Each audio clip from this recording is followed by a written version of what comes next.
اب اور ہمت نہیں ہے مجھ میں، یا رب مجھے نام کے رشتوں سے دور کر دے۔ پریشان نہ ہو جسے تمہاری لازوال اور سچی محبت کی قدر نہیں، وہ کبھی کسی کا نہیں ہو سکتا۔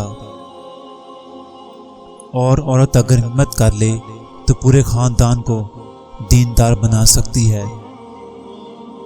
اور عورت کی سب سے بڑی عبادت اپنی عزت کی حفاظت کرنا ہے۔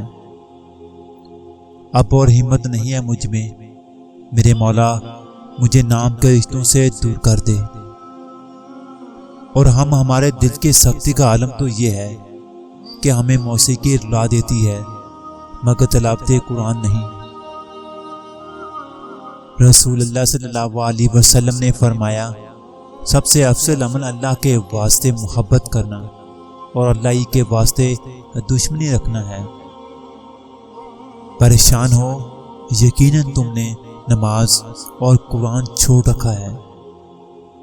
بہن کے ہاتھ کی بنی ہوئی روٹی اگرچہ گول نہیں ہوتی لیکن لذیذ ہوتی ہے۔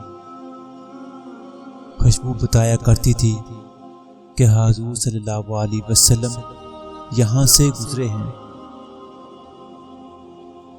یہ بھی سچ ہے، جو زمانے پر اعتماد کرتا ہے زمانہ اس سے خیانت کرتا ہے۔ آپ نے غور کیا ہے کبھی کسی نے اپنی دکان کے باہر نہیں لکھا کہ یہ اہل سنت کی دکان ہے یا شیعہ یا اہل حدیث کی؟ کیوں؟ ان کو پتہ ہے اس سے کاروبار کو نقصان ہوگا۔ مگر افسوس، مذہب کی بات کرو تو سب کو اپنا فرقہ یاد آ جاتا ہے۔